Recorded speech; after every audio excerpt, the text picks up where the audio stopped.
12 Rules of Life by Jordan Peterson. Rule 1: Stand up straight with your shoulders back. Lobsters and territory. If you are like most people, you don't often think about lobsters unless you are eating one. However, these interesting and delicious crustaceans are very much worth considering. Their nervous systems are comparatively simple, with large, easily observable neurons, the magic cells of the brain.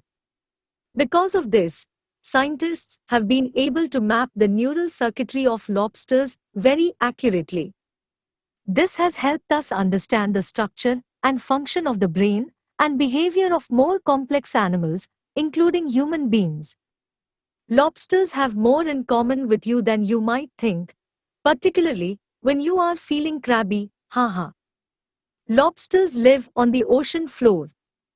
They need a home base down there, a range within which they hunt for prey and scavenge around for stray edible bits and pieces of whatever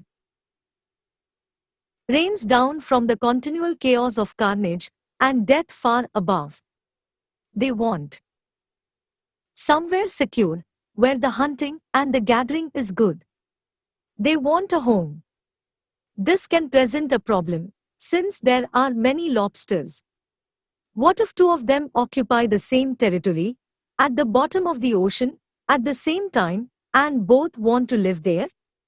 What if there are hundreds of lobsters, all trying to make a living and raise a family, in the same crowded patch of sand and refuse? Other creatures have this problem, too. When songbirds come north in the spring, for example, they engage in ferocious territorial disputes. The songs they sing, so peaceful and beautiful to human ears, are siren calls and cries of domination. A brilliantly musical bird is a small warrior proclaiming his sovereignty. Take the wren, for example, a small, feisty, insect-eating songbird common in North America. A newly arrived wren wants a sheltered place to build a nest, away from the wind and rain. He wants it close to food and attractive to potential mates. He also wants to convince competitors for that space to keep their distance. Birds and territory. My dad and I designed a house for a wren family when I was 10 years old. It looked like a Conestoga wagon and had a front entrance about the size of a quarter.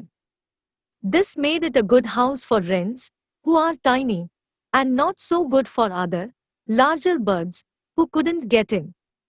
My elderly neighbor had a birdhouse, too, which we built for her at the same time, from an old rubber boot. It had an opening large enough for a bird the size of a robin. She was looking forward to the day it was occupied. A wren soon discovered our birdhouse and made himself at home there. We could hear his lengthy, thrilling song, repeated over and over, during the early spring. Once he'd built his nest in the covered wagon, however, our new avian tenant started carrying small sticks to our neighbor's nearby boot. He packed it so full that no other bird, large or small, could possibly get in. Our neighbor was not pleased by this preemptive strike. But there was nothing to be done about it. If we take it down, said my dad, clean it up, and put it back in the tree, the wren will just pack it full of sticks again. Wrens are small, and they are cute, but they are merciless. I had broken my leg skiing the previous winter, first time down the hill, and had received some money from a school insurance policy designed to reward unfortunate, clumsy children. I purchased a cassette recorder, a high-tech novelty at the time, with the proceeds. My dad suggested that I sit on the back lawn, record the wren's song, play it back, and watch what happened. So, I went out into the bright spring sunlight and taped a few minutes of the wren laying furious claim to his territory with song. Then I let him hear his own voice. That little bird, one-third the size of a sparrow, began to dive-bomb me and my cassette recorder, swooping back and forth, inches from the speaker. We saw a lot of that sort of behavior, even in the absence of the tape recorder. If a larger bird ever dared to sit and rest in any of the trees near our birdhouse, there was a good chance he would get knocked off his perch by a kamikaze wren. Now, wrens and lobsters are very different. Lobsters do not fly, sing or perch in trees. Wrens have feathers, not hard shells. Wrens can't breathe underwater and are seldom served with butter. However, they are also similar in important ways. Both are obsessed with status and position, for example, like a great many creatures. The Norwegian zoologist and comparative psychologist Thorleif Skjelderup observed, back in 1921, that even common barnyard chickens establish a pecking order. The determination of who's who in the chicken world has important implications for each individual bird's survival, particularly in times of scarcity. The birds that always have priority access to whatever food is sprinkled out in the yard in the morning are the celebrity chickens. After them come the second stringers, the hangers-on, and wannabes. Then the third-rate chickens have their turn, and so on, down to the bedraggled, partially feathered, and badly pecked wretches who occupy the lowest, untouchable stratum of the chicken hierarchy. Chickens, like suburbanites, live communally. Songbirds, such as wrens, do not, but they still inhabit a dominance hierarchy. It's just spread out over more territory. The wiliest, strongest, healthiest and most fortunate birds occupy prime territory and defend it. Because of this, they are more likely to attract high-quality mates and to hatch chicks who survive and thrive. Protection from wind, rain and predators, as well as easy access to superior food, makes for a much less stressed existence. Territory matters, and there is little difference between territorial rights and social status. It is often a matter of life and death. If a contagious avian disease sweeps through a neighborhood of well-stratified songbirds, it is the least dominant and most stressed birds, occupying the lowest rungs of the bird world, who are most likely to sicken and die. For this is equally true of human neighborhoods, when bird flu viruses and other illnesses sweep across the planet. The poor and stressed always die first, and in greater numbers. They are also much more susceptible to non-infectious diseases, such as cancer, diabetes, and heart disease. When the aristocracy catches a cold, as it is said, the working class dies of pneumonia. Because territory matters, and because the best locals are always in short supply, territory seeking among animals produces conflict. Conflict, in turn, produces another problem: how to win or lose without the disagreeing parties incurring too great a cost. This latter point is particularly important. Imagine that two birds engage in a squabble about a desirable nesting area. The interaction can easily degenerate into outright physical combat. Under such circumstances, one bird, usually the largest, will eventually win, but even the victor may be hurt by the fight. That means a third bird, an undamaged, canny bystander, can move in opportunistically and defeat the now crippled victor. That is not at all a good deal for the first two birds. Conflict and territory over the millennia, animals who must cohabit with others in the same territories have in consequence learned many tricks to establish dominance, while risking the least amount of possible damage. A defeated wolf, for example, will roll over on its back, exposing its throat to the victor, who will not then deign to tear it out. The now dominant wolf may still require a future hunting partner. After all, even one as pathetic as his now defeated foe. Bearded dragons, remarkable social lizards, wave their front legs peaceably at one another to indicate their wish for continued social harmony. Dolphins produce specialized sound pulses while hunting and during other times of high excitement to reduce potential conflict among dominant and subordinate group members. Such behavior is endemic in the community of living things. Lobsters, scuttling around on the ocean floor, are no exception. If you catch a few dozen and transport them to a new location, you can observe their status-forming rituals and techniques.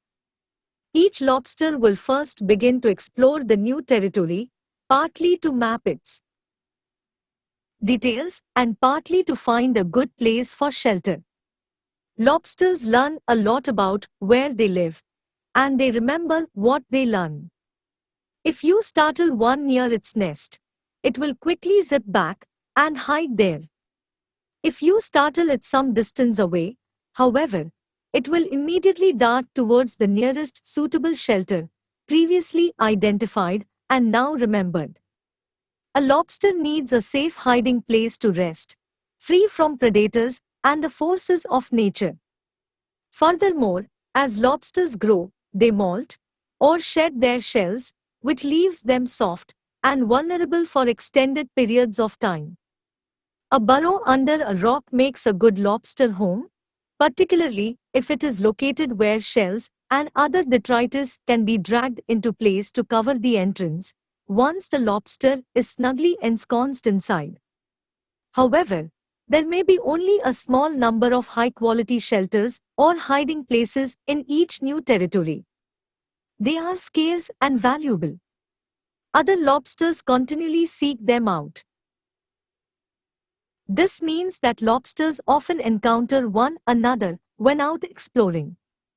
Researchers have demonstrated that even a lobster raised in isolation knows what to do when such a thing happens.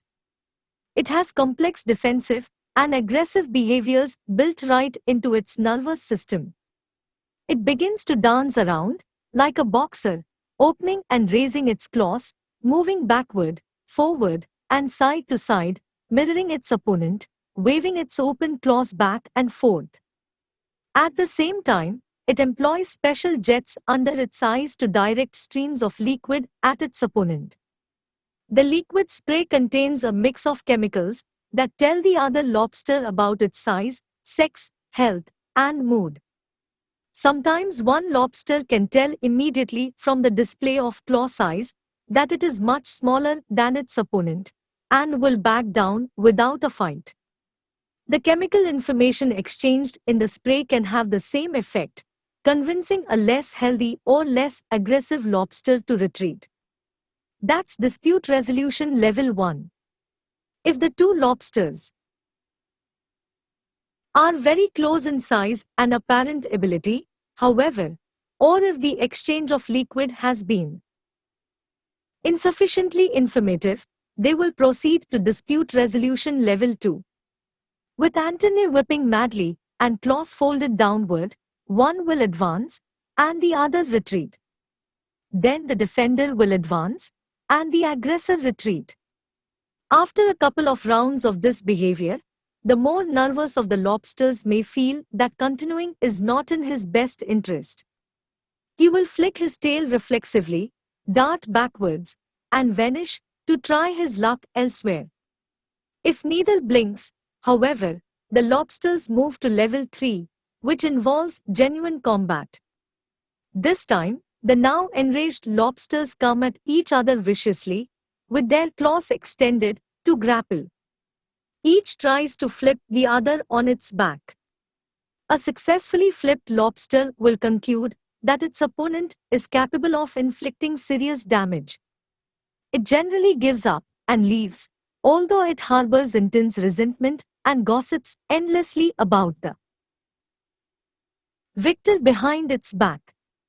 If neither can overturn the other, or if one will not quit despite being flipped, the lobsters move to level 4. Doing so involves extreme risk and is not something to be engaged in without forethought. One or both lobsters will emerge damaged from the ensuing fray, perhaps fatally.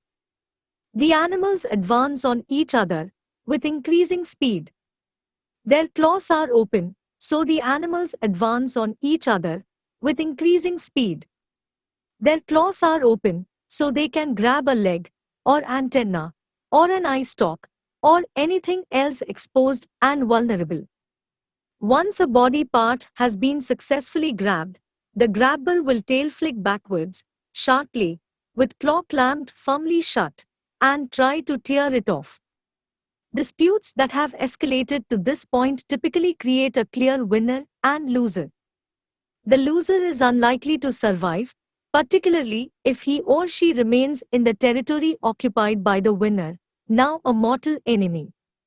In the aftermath of a losing battle, regardless of how aggressively a lobster has behaved, it becomes unwilling to fight further, even against another, previously defeated opponent. A vanquished competitor loses confidence, sometimes for days. Sometimes the defeat can have even more severe consequences. If a dominant lobster is badly defeated, its brain basically dissolves. Then it grows a new, subordinate's brain, one more appropriate to its new, lowly position. Its original brain just isn't sophisticated to manage the transformation from king to bottom dog without virtually complete dissolution and regrowth. Anyone who has experienced a painful transformation after a serious defeat in romance or career may feel some sense of kinship with the once successful crustacean. The neurochemistry of defeat and victory. A lobster loser's brain chemistry differs importantly from that of a lobster winner. This is reflected in their relative postures. Whether a lobster is confident or cringing depends on the ratio of two chemicals that modulate communication between lobster neurons, serotonin and octopamine. Winning increases the ratio of the former to the latter.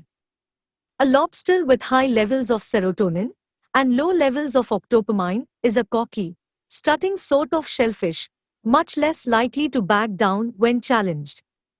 This is because serotonin helps regulate postural flexion. A flexed lobster extends its appendages so that it can look tall and dangerous, like Clint Eastwood in a spaghetti western. When a lobster that has just lost a battle is exposed to serotonin, it will stretch itself out, advance even on former victors, and fight longer and harder. 9. The drugs prescribed to depressed human beings, which are selective serotonin reuptake inhibitors, have much the same chemical and behavioral effect. In one of the more staggering demonstrations of the evolutionary continuity of life on Earth, Prozac even cheers up lobsters. High serotonin, low octopamine characterize the victor. The opposite neurochemical configuration, a high ratio of octopamine to serotonin, produces a defeated-looking, scrunched up, inhibited, drooping, skulking sort of lobster, very likely to hang around street corners and to vanish at the first hint of trouble. Serotonin and octopamine also regulate the tail flick reflex, which serves to propel a lobster rapidly backwards when it needs to escape. Less provocation is necessary to trigger that reflex in a defeated lobster. You can see an echo of that in the heightened startle reflex characteristic of the soldier or battered child with post-traumatic stress disorder. The principle of unequal distribution. When a defeated lobster regains its courage and dares to fight again, it is more likely to lose again than you would predict, statistically, from a tally of its previous fights. Its victorious opponent, on the other hand, is more likely to win.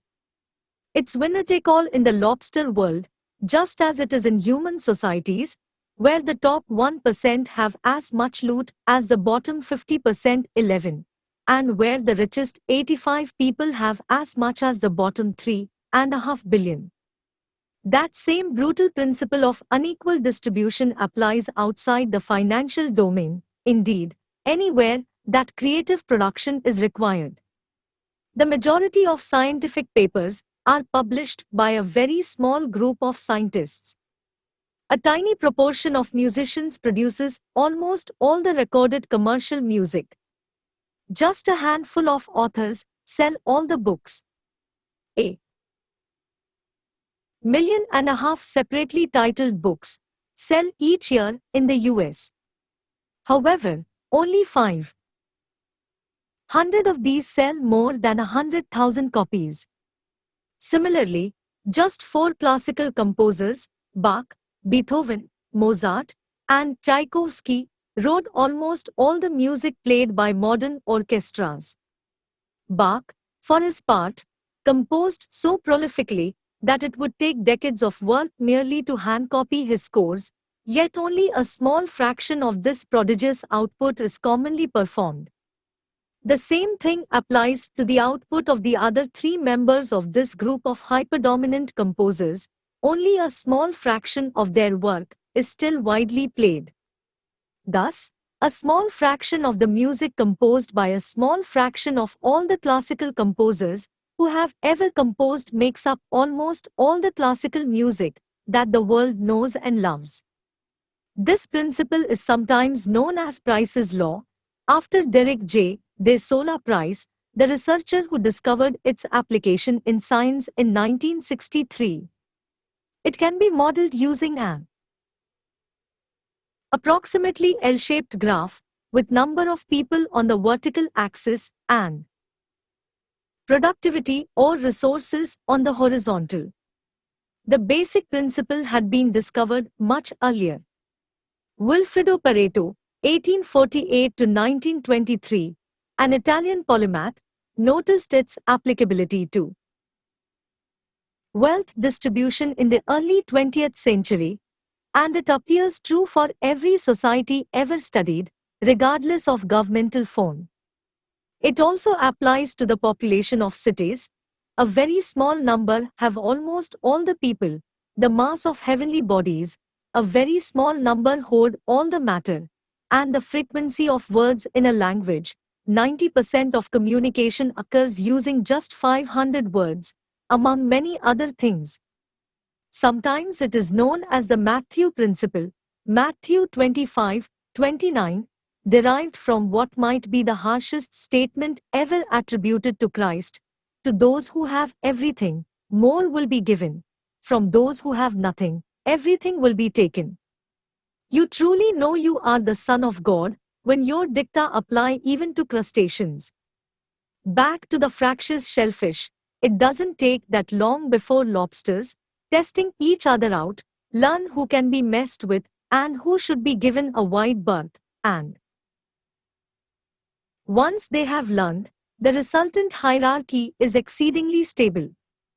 All a victor needs to do, once he has won, is to wiggle his antennae in a threatening manner, and a previous opponent will vanish in a puff of sand before him.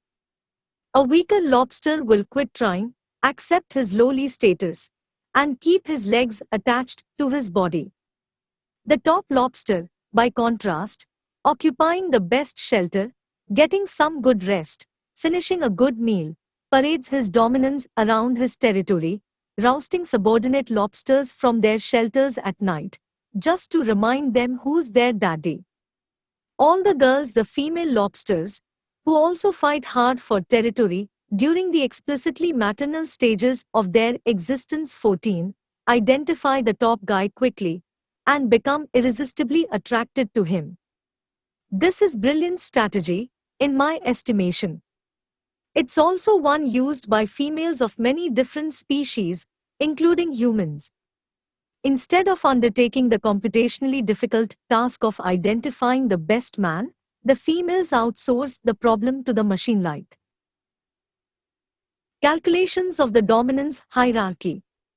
They let the males fight it out and peel their paramours from the top. This is very much what happens with stock market pricing, where the value of any particular enterprise is determined through the competition of all. When the females are ready to shed their shells and soften up a bit, they become interested in mating.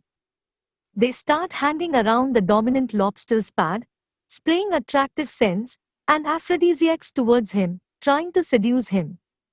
His aggression has made him successful, so he is likely to react in a dominant, irritable manner. Furthermore, he is large, healthy, and powerful. It's no easy task to switch his attention from fighting to mating. If properly charmed, however, he will change his behavior towards the female.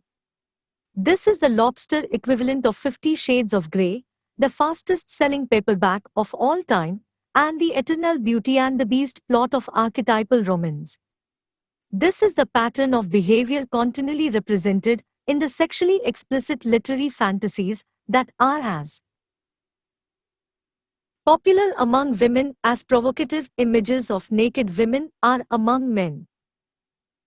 It should be pointed out, however, that sheer physical power is an unstable basis on which to found lasting dominance, as the Dutch primatologist Frans de Waal has taken pains to demonstrate. Among the chimp troops he studied, males who were successful in the longer term had to buttress their physical prowess with more sophisticated attributes. Even the most brutal chimp despot can be taken down, after all, by two opponents, each 3/4 as mean. In consequence, males who stay on top longer are those who form reciprocal coalitions with their lower status compatriots, and who pay careful attention to the troops' females and their infants. The political ploy of baby kissing is literally millions of years old. But lobsters are still comparatively primitive, so the bare plot elements of Beast and Beauty suffice for them. Once the beast has been successfully charmed, the successful female lobster will disrobe, shedding her shell, making herself dangerously soft, vulnerable, and ready to mate. At the right moment, the male, now converted into a careful lover, deposits a packet of sperm into the appropriate receptacle. Afterward, the female hangs around and hardens up for a couple of weeks, another phenomenon not entirely unknown among human beings. At her leisure, she returns to her own domicile, laden with fertilized eggs. At this point, another female will attempt the same thing, and so on. The dominant male, with his upright and confident posture, not only gets the prime real estate and easiest access to the best hunting grounds, he also gets all the girls. It is exponentially more worthwhile to be successful if you are a lobster and male. Why is all this relevant?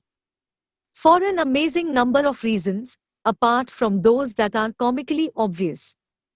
First, we know that lobsters have been around, in one form or another, for more than 350 million years. This is a very long time. 65 million years ago, there were still dinosaurs. That is the unimaginably distant past to us. To the lobsters, however, dinosaurs were the nouveau riche, who appeared and disappeared in the flow of near-eternal time. This means that dominance hierarchies have been an essentially permanent feature of the environment to which all complex life has adapted. 1/3 billion years ago, brains and nervous systems were comparatively simple. Nonetheless, they already had the structure and neurochemistry necessary to process information about status and society. The importance of this fact can hardly be overstated. The nature of nature, it is a truism of biology that evolution is conservative. When something evolves, it must build upon what nature has already produced. New features may be added, and old features may undergo some alteration, but most things remain the same. It is for this reason that the wings of bats, The hands of human beings and the fins of whales look astonishingly alike in their skeletal form. They even have the same number of bones. Evolution laid down the cornerstones for basic physiology long ago. Now evolution works, in large part, through variation and natural selection. Variation exists for many reasons, including gene shuffling, to put it simply, and random mutation. Individuals vary within a species for such reasons. Nature chooses from among them. Across time.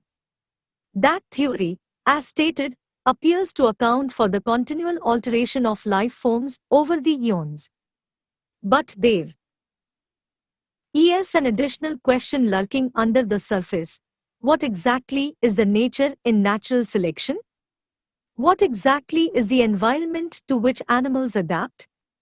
We make many assumptions about nature, about the environment, and these have consequences. Mark Twain once said, "It's not what we don't know that gets us in trouble. It's what we know for sure that just ain't so." First, it is easy to assume that nature is something with a nature, something static. But it's not, at least not in any simple sense. It's static and dynamic at the same time. The environment, the nature that selects, itself transforms. The famous yin and yang symbols of the Taoists capture this beautifully.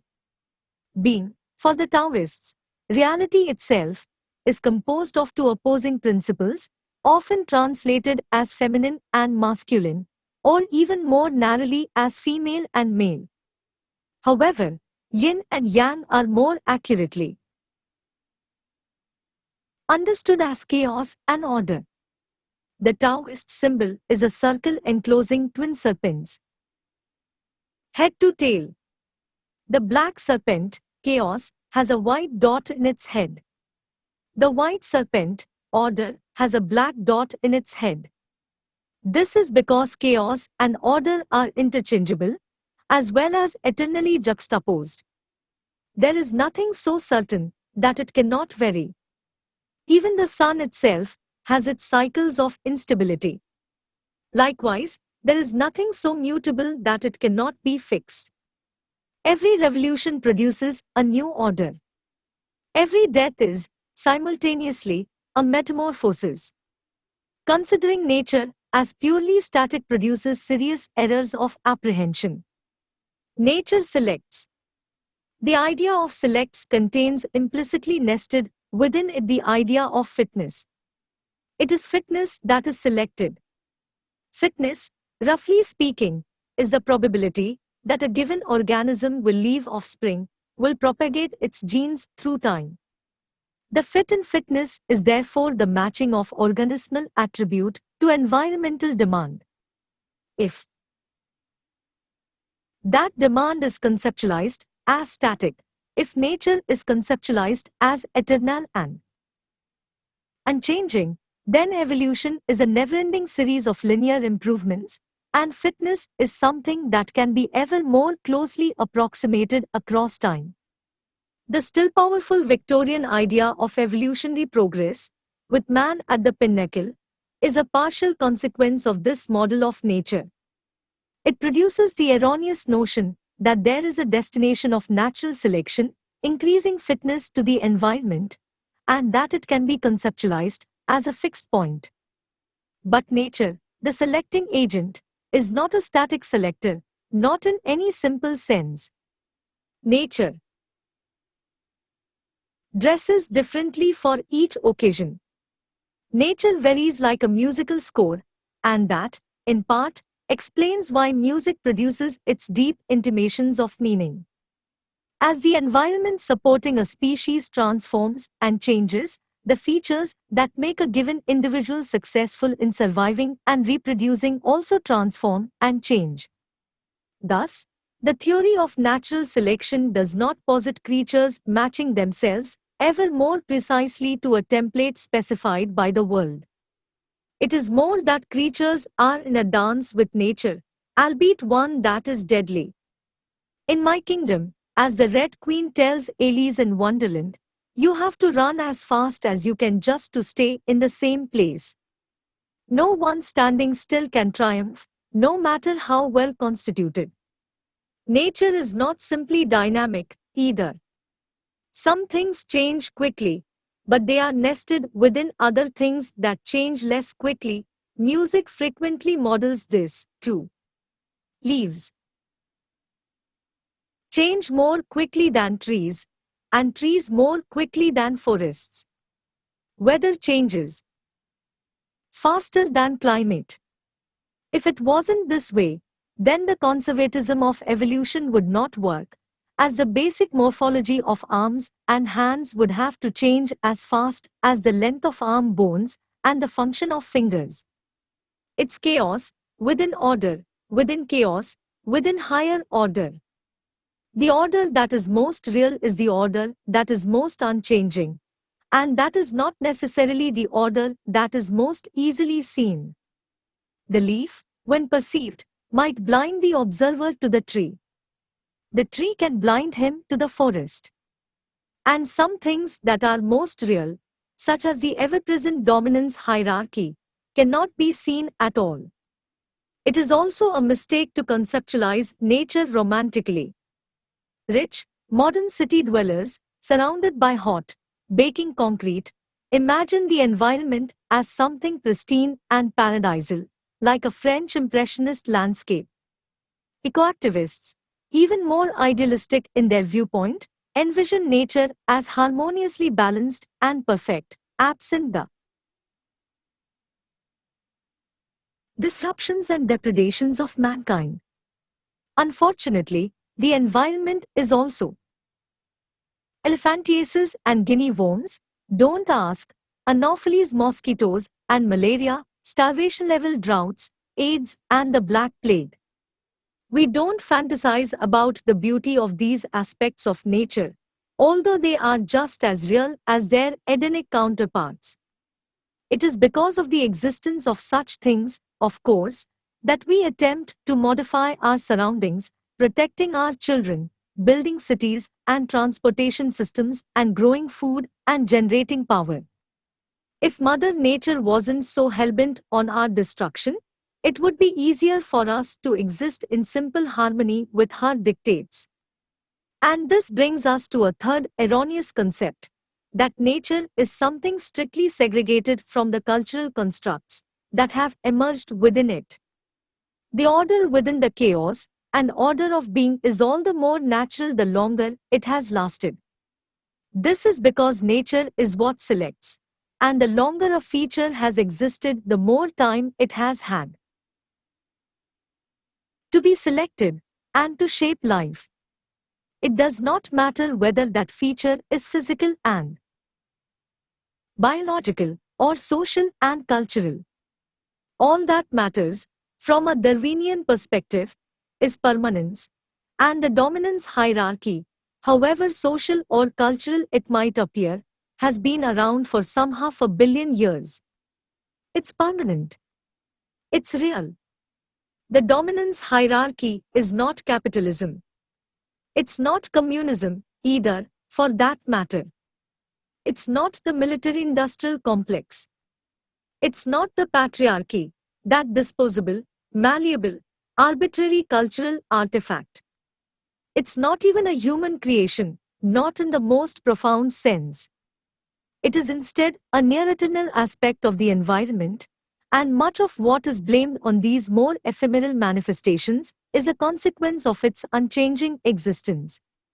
We, the sovereign we, the we that has been around since the beginning of life, have lived in a dominance hierarchy for a long, long time. We were struggling for position before we had skin, or hands, or lungs, or bones. There is little more natural than culture.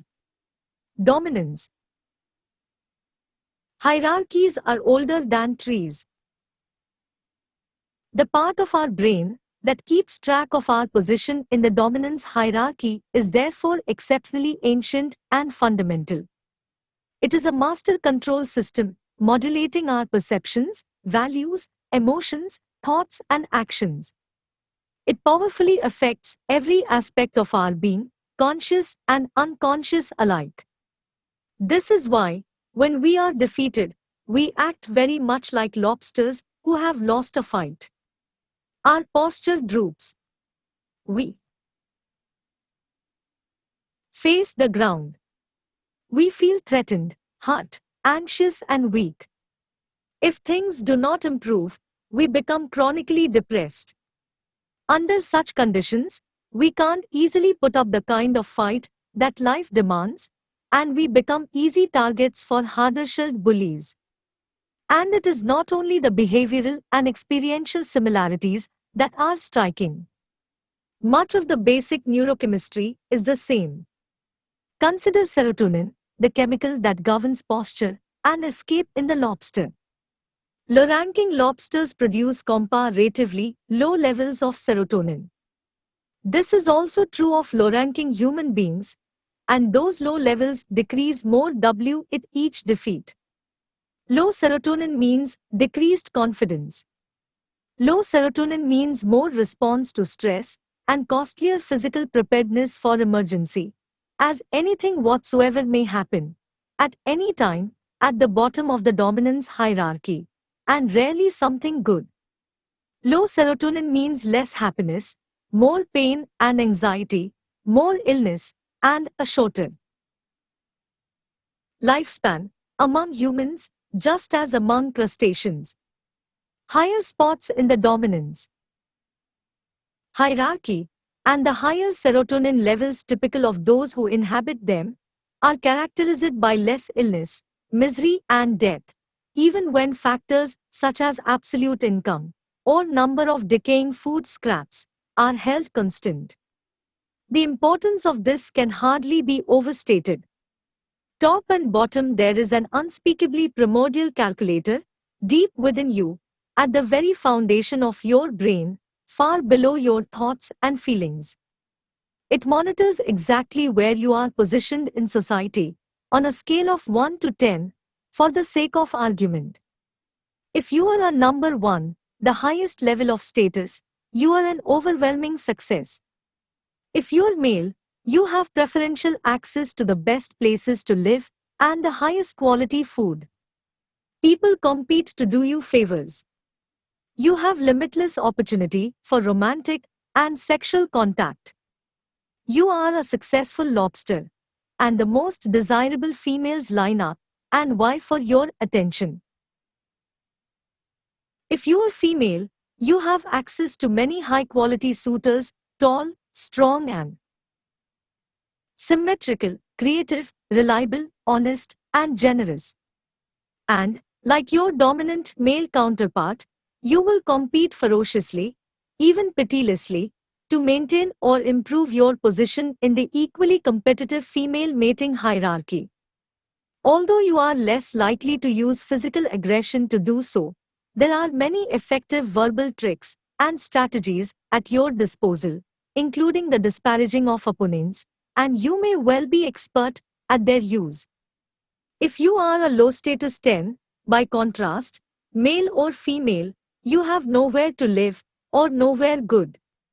Your food is terrible when you are not going hungry.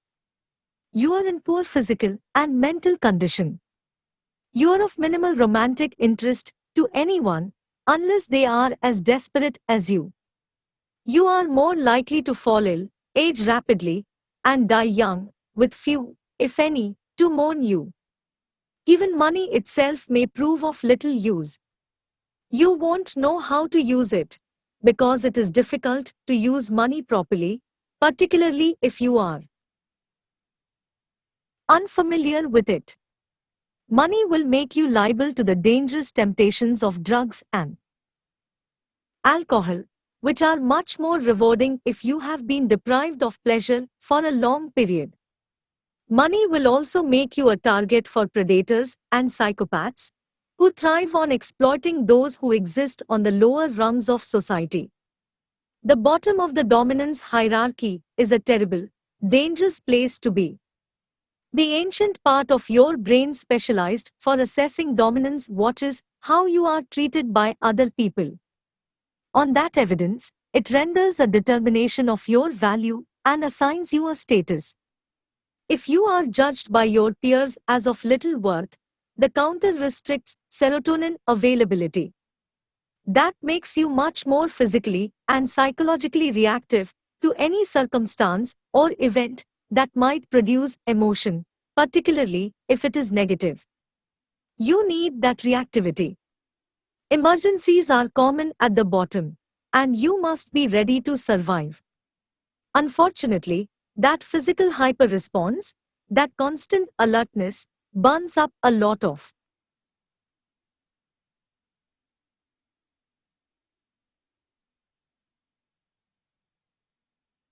precious energy and physical resources. This response is really what everyone calls stress.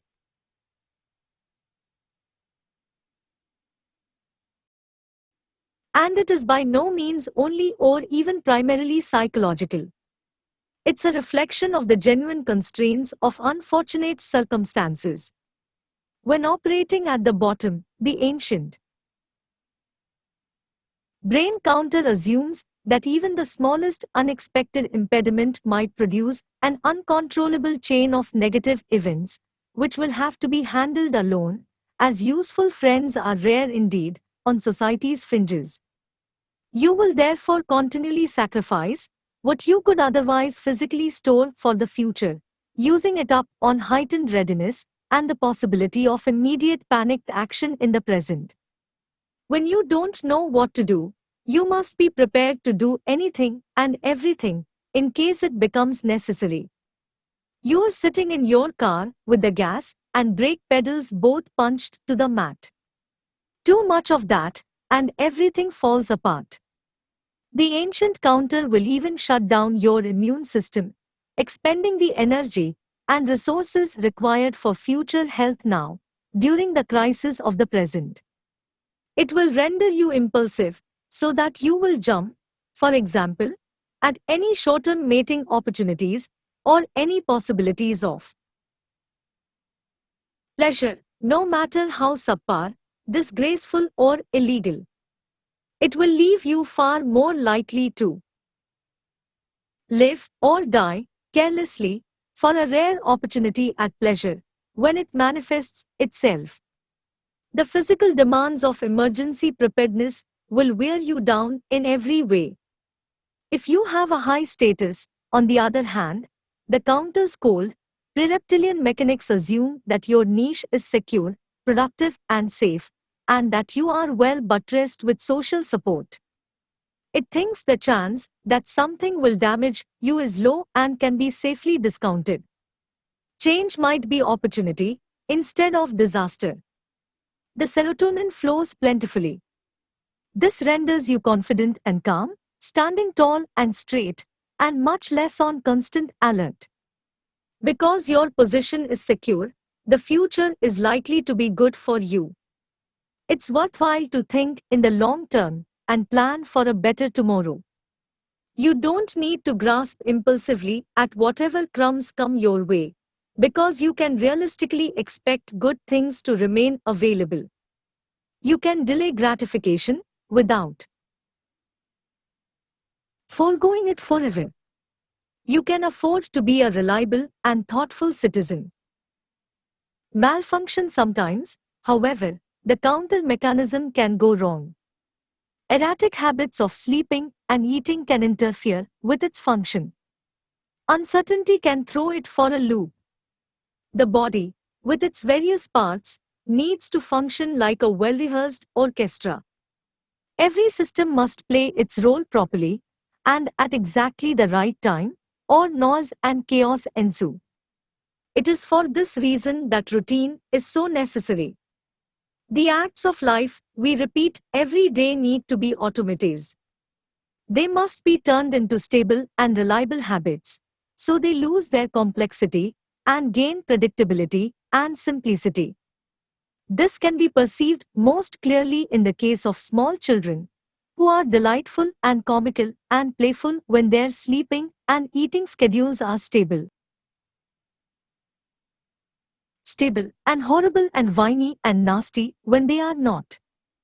It is for such reasons that I always ask my clinical clients first about sleep. Do they wake up in the morning at approximately the time the typical person wakes up, and at the same time every day? If the answer is no, fixing that is the first thing I recommend. It doesn't matter so much if they go to bed at the same time each evening, but waking up at a consistent hour is a necessity. Anxiety and depression cannot be easily treated if the sufferer has unpredictable daily routines. The systems that mediate negative emotion are tightly tied to the properly cyclical circadian rhythms. The next thing I ask about is breakfast. I counsel my clients to eat a fat and protein-heavy breakfast as soon as possible after they awaken. No simple carbohydrates, no sugars, as they are digested too rapidly and produce a blood sugar spike and rapid dip. This is because anxious and depressed people are already stressed, particularly if their lives have not been under control for a good while. Their bodies are therefore primed to hypersecrete insulin if they engage in any complex or demanding activity. If they do so after fasting all night and before eating, the excess insulin in their bloodstream will mop up all their blood sugar. Then they become hypoglycemic and psychophysiologically unstable. All day. Their systems cannot be reset until after more sleep. I have had many clients whose anxiety was reduced to subclinical levels merely because they started to sleep on a predictable schedule and eat breakfast. Other bad habits can also interfere with the counter's accuracy. Sometimes this happens directly for poorly understood biological reasons, and sometimes it happens because those habits initiate a complex positive feedback loop. A positive feedback loop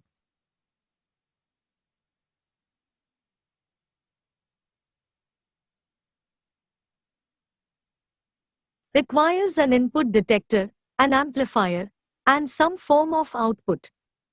Imagine a signal picked up by the input detector, amplified, and then emitted in amplified form.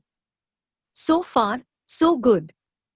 The trouble starts when the input detector detects that output and runs it through the system again, amplifying and emitting it again. A few rounds of intensification, and things get dangerously out of control. Most people have been subject to the deafening howling of feedback at a concert when the sound system squeals painfully. The microphone sends a signal to the speakers. The speakers emit the signal. The signal can be picked up by the microphone and sent through the system again if it's too loud or too close to the speakers. The sound rapidly amplifies to unbearable levels, sufficient to destroy the speakers if it continues. The same destructive loop happens within people's lives. Much of the time, when it happens, we label it mental illness, even though it's not only or even at all occurring inside people's psyches. Addiction to alcohol or another mood-altering drug is a common positive feedback process. Imagine a person who enjoys alcohol, perhaps a bit too much. He has a quick 3 or 4 drinks. His blood alcohol level spikes sharply. This can be extremely exhilarating, particularly for someone who has a genetic predisposition to alcoholism. But it only occurs while blood alcohol levels are actively rising, and that only continues if the drinker keeps drinking. When he stops, not only does his blood alcohol level plateau and then start to sink, but his body begins to produce a variety of toxins as it metabolizes the ethanol already consumed. He also starts to experience alcohol withdrawal as the anxiety systems that were suppressed during intoxication start to hyper-respond. A hangover is alcohol withdrawal, which quite frequently kills withdrawing alcoholics, and it starts all too soon after drinking ceases. To continue the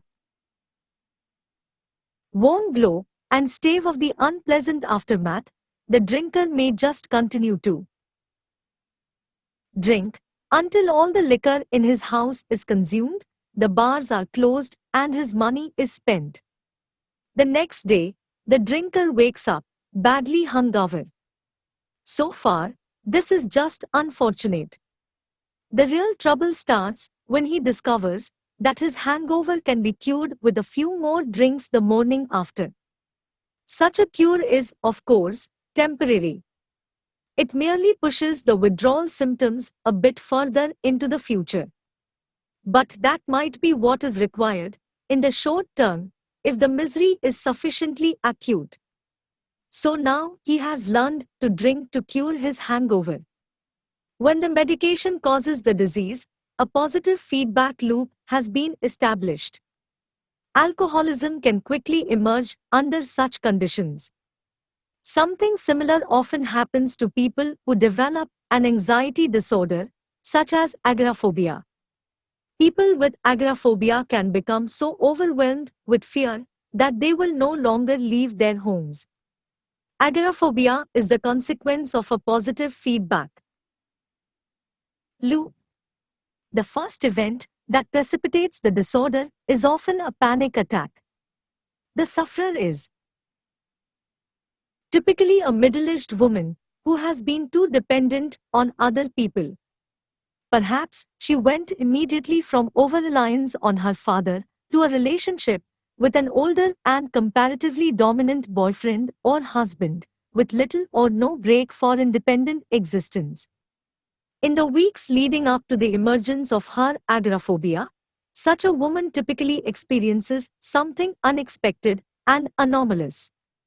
It might be something physiological, such as heart palpitations, which are common in any case, and whose likelihood is increased during menopause, when the hormonal processes regulating a woman's psychological experience fluctuate unpredictably.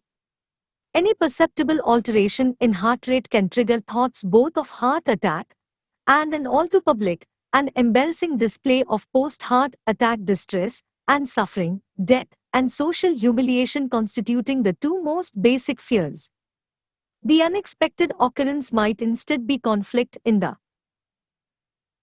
sufferer's marriage, or the illness or death of a spouse. It might be a close friend's divorce or hospitalization. Some real event typically precipitates the initial increase in fear of mortality and social judgment. After the shock, perhaps, the pre-agoraphobic woman leaves her house and makes her way to the shopping mall. It's busy and difficult to park.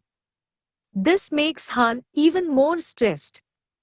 The thoughts of vulnerability occupying her mind since her recent unpleasant experience rise close to the surface. They trigger anxiety.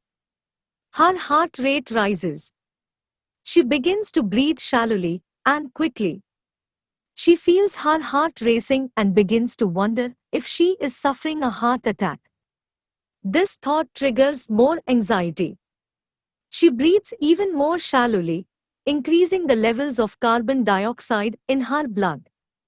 Her heart rate increases again because of her additional fear. She detects that, and her heart rate rises again. Poof! Positive feedback loop. Soon the anxiety transforms into panic, regulated by a different brain system, designed for the severest of threats, which can be triggered by too much fear. She is overwhelmed by her symptoms and heads for the emergency room, where after an anxious wait her heart function is checked. There is nothing wrong. But she is not reassured.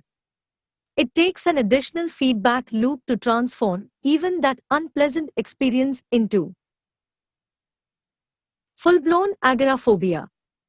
The next time she needs to go to the mall, the pre-agoraphobic becomes anxious, remembering what happened last time. But she goes anyway. On the way, She can feel her heart pounding. That triggers another cycle of anxiety and concern. To forestall panic, she avoids the stress of the mall and returns home. But now the anxiety systems in her brain note that she ran away from the mall and conclude that the journey there was truly dangerous. Our anxiety systems are very practical. They assume that anything you run away from is dangerous. The proof of that is, of course, the fact you ran away. So now the mall is tagged too dangerous to approach, or the budding agoraphobic has labeled herself too fragile to approach the mall. Perhaps that is not yet taking things far enough to cause her real trouble. There are other places to shop. But maybe the nearby supermarket is mall-like enough to trigger a similar response when she visits it instead and then retreats. Now the supermarket occupies the same category. Then it's the corner store. Then it's buses and taxis and subways. Soon it's everywhere. The agoraphobic will even eventually become afraid of her house and would run away from that if she could. But she can't. Soon she's stuck in her home. Anxiety-induced retreat makes everything retreated from more anxiety-inducing. Anxiety-induced retreat makes the self smaller and the ever more dangerous world larger. There are many systems of interaction between brain, body, and social world that can get caught in positive feedback loops. Depressed people, for example, can start feeling useless and burdensome, as well as grief-stricken and pained. This makes them withdraw from contact with friends and family. Then the withdrawal makes them more lonesome and isolated, and more likely to feel useless and burdensome. Then they withdraw more. In this manner, depression spirals and amplifies. If someone is badly hurt at some point in life, traumatized, the dominance counter can transform in a manner that makes additional hurt more rather than less likely. This often happens in the case of people, now adults, who were viciously bullied during childhood or adolescence. They become anxious and easily upset. They shield themselves with a defensive crouch and avoid the direct eye contact interpretable as a dominance challenge. This means that the damage caused by the bullying, the lowering of status and confidence, can continue even after the bullying has ended. In the simplest of cases, the formerly lowly persons have matured and moved to new and more successful places in their lives. But they don't fully notice. Their now counterproductive physiological adaptations to earlier reality remain, and they are more stressed and uncertain than is necessary. In more complex cases, a habitual assumption of subordination renders the person more stressed and uncertain than necessary, and their habitually submissive posturing continues to attract genuine negative attention from one or more of the fewer and generally less successful bullies still extant in the adult world. In such situations, the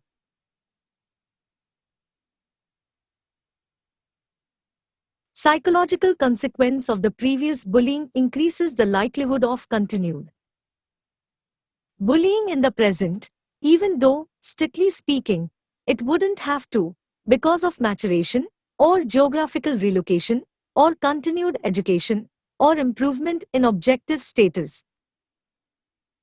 Rising up, sometimes people are bullied because they can't fight back. This can happen to people who are weaker, physically, than their opponents. This is one of the most common reasons for the bullying experienced by children. Even the toughest of 6-year-olds is no match for someone who is 9. A lot of that power differential disappears in adulthood, however, with the rough stabilization and matching of physical size, with the exception of that pertaining to men and women, with the former typically larger and stronger, particularly in the upper body, as well as the increased penalties generally applied in adulthood to those who insist upon continuing with physical intimidation. But just as often, people are bullied because they won't fight back. This happens not infrequently to people who are by temperament compassionate and self-sacrificing, particularly if they are also high in negative emotion and make a lot of gratifying noises of suffering when someone sadistic confronts them. Children who cry more easily, for example, are more frequently bullied. It also happens to people who have decided, for one reason or another, that all forms of aggression, including even feelings of anger, are morally wrong.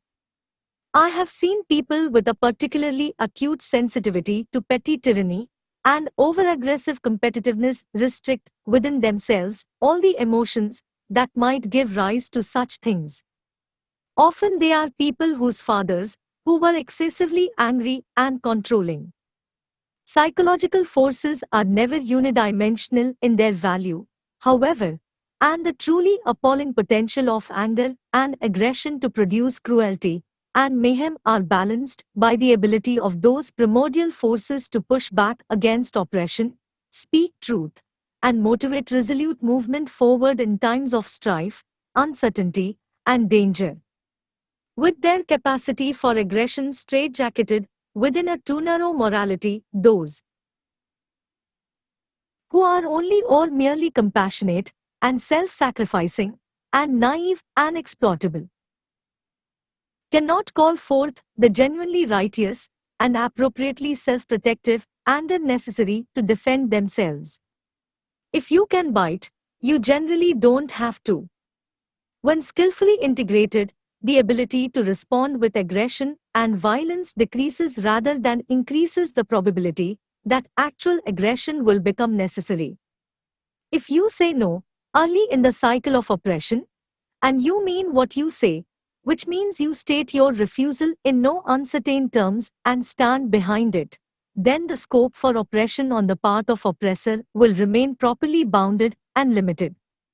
The forces of tyranny expand inexorably to fill the space made available for their existence. People who refuse to muster appropriately self-protective territorial responses are laid open to exploitation as much as those who genuinely can't stand up for their own rights because of a more essential inability or a true imbalance in power. Naive, harmless people usually guide their perceptions and actions with a few simple axioms. People are basically good. No one really wants to hurt anyone else. The threat, and certainly the use of force, physical or otherwise, is wrong. These axioms collapse, or worse, in the presence of individuals who are genuinely malevolent. Worse means that naive beliefs can become a positive invitation to abuse, because those who aim to harm have become specialized to prey on people who think precisely such things. Under such conditions, the axioms of harmlessness must be retooled. In my clinical practice, I often draw the attention of my clients who think that good people never become angry to the stark realities of their own resentments. No one likes to be pushed around, but people often put up with it for too long. So, I get them to see their resentment, first, as anger, and then as an indication that something needs to be said, if not done, not least because honesty demands it. Then I get them to see such action as part of the force that holds tyranny at bay, at the social level, as much as the individual. Many bureaucracies have petty authoritarians within them, generating unnecessary rules and procedures simply to express and cement power. Such people produce powerful undercurrents of resentment around them which, if expressed, would limit their expression of pathological power. It is in this manner that the willingness of the individual to stand up for him or herself protects everyone from the corruption of society. When naive people discover the capacity for anger within themselves, they are shocked, sometimes severely. A profound example of that can be found in the susceptibility of new soldiers to post-traumatic stress disorder, which often occurs because of something they watch themselves doing, rather than because of something that has happened to them. They react like the monsters they can truly be in extreme battlefield conditions, and the revelation of that capacity undoes their world. And no wonder. Perhaps they assumed that all of history's terrible perpetrators were people totally unlike themselves.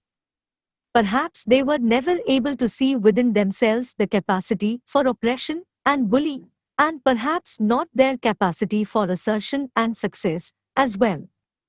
I have had clients who were terrified into literally years of daily hysterical convulsions by the sheer look of malevolence on their attackers' faces. Such individuals typically come from hyper-sheltered families where nothing terrible is allowed to exist, and everything is fairyland wonderful, or else. When the awakening occurs, when once naive people recognize in themselves the seeds of evil and monstrosity, and see themselves as dangerous, at least potentially, their fear decreases. They develop more self-respect. Then, perhaps, they begin to resist oppression. They see that they have the ability to withstand, because they are terrible too. They see they can and must stand up, because they begin to understand how genuinely monstrous they will become, otherwise, feeding on their resentment, transforming it into the most destructive of wishes. To say it again, there is very little difference between the capacity for mayhem and destruction, integrated, and strength of character. This is one of the most difficult lessons of life. Maybe you are a loser. And maybe you are not. But if you are, you don't have to continue in that mode. Maybe you just have a bad habit. Maybe you are even just a collection of bad habits. Nonetheless, even if you came by your poor posture honestly, even if you were unpopular or bullied at home or in grade school, it's not necessarily appropriate now. Circumstances change. If you slump around with the same bearing that characterizes a defeated lobster, people will assign you a lower status, and the old counter that you share with crustaceans, sitting at the very base of your brain, will assign you a low dominance number. Then your brain will not produce as much serotonin. This will make you less happy, and more anxious and sad, and more likely to back down when you should stand up for yourself. It will also decrease the probability that you will get to live in a good neighborhood, have access to the highest quality resources, and obtain a healthy, desirable mate. It will render you more likely to abuse cocaine and alcohol as you live for the present in a world full of uncertain futures. It will increase your susceptibility to heart disease, cancer, and dementia. All in all, it's just not good. Circumstances change, and so can you. Positive feedback loops, adding effect to effect, can spiral counterproductively in a negative direction, but can also work to get you ahead. That's the other, far more optimistic lesson of Price's law and the Pareto distribution. Those who start to have will probably get more. Some of these upwardly moving loops can occur in your own private, subjective space. Alterations in body language offer an important example. If you are asked by a researcher to move your facial muscles, one at a time, into a position that would look sad to an observer, you will report feeling sadder. If you are asked to move the muscles one by one into a position that looks happy, you will report feeling happier.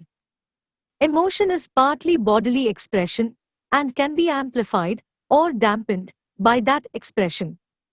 Some of the positive feedback loops instantiated by body language can occur beyond the Some of the positive feedback loops instantiated by body language can occur beyond the private confines of subjective experience, in the social space you share with other people. If your posture is poor, for example, if you slump, shoulders forward and rounded, chest tucked in, head down, looking small, defeated and ineffectual, protected, in theory, against attack from behind, then you will feel small, defeated and ineffectual. The reactions of others will amplify that.